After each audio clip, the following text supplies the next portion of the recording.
Hi friend, welcome to my channel. Aase ಧಾರಾವಾಹಿ ಸಂಚಿಕೆಯಲ್ಲಿ ಏನಾಗುತ್ತೆ ಅಂತ ಹೇಳಿ ತಿಳಿದುಕೊಳ್ಳೋಣ ಬನ್ನಿ. ಈ ಕಡೆ ರಾತ್ರಿ ಮೀನ ಮಲ್ಕೊಂಡಿರ್ಬೇಕಾದ್ರೆ ಸೂರ್ಯ ಏನಾದರೂ ಮಾಡಬೇಕಲ್ಲ ಈ ಮೀನಿನ ಕಿತಾಪತಿ ಅಂತ ಹೇಳಿ ಅವಳಿಗೆ ಮೀಸೆ ಬರೆದು ಬಿಡ್ತಾನೆ.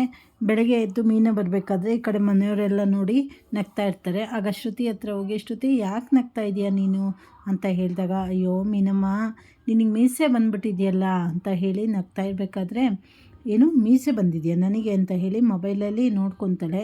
ಆಗ ನೋಡಿಬಿಟ್ಟು, ಸೂರ್ಯ ನಿಮ್ಮದೇ ಇದು ಕಿತಾಪತಿ ಅಲ್ವಾ, ಯಾಕ್ರಿ ಹಿಂಗೆ ಮಾಡಿದ್ದೀರಾ ಅಂತ ಹೇಳಿ ತಮಾಷೆ ಮಾಡ್ಕೊತಾ ಇರ್ತಾರೆ.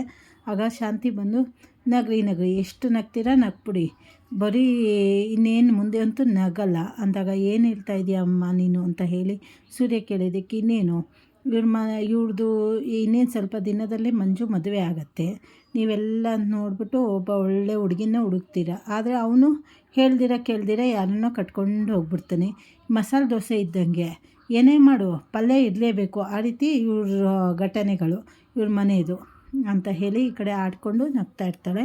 ಇದು ಇವತ್ತಿನ ಸಂಚಿಕೆಯಲ್ಲಿ ನೀವು ನೋಡ್ಬೋದು. ಹೊಸದಾಗಿ ಯಾರು ಚಾನಲ್ ನೋಡ್ತಾ ಇದ್ದೀರಾ ಸಬ್ಸ್ಕ್ರೈಬ್ ಮಾಡ್ಕೊಳ್ಳಿ, ಪೂರ್ತಿ ವಿಡಿಯೋ ವಾಚ್ ಮಾಡಿ, ಲೈಕ್ ಮಾಡಿ, ಶೇರ್ ಮಾಡಿ. ಧನ್ಯವಾದಗಳು.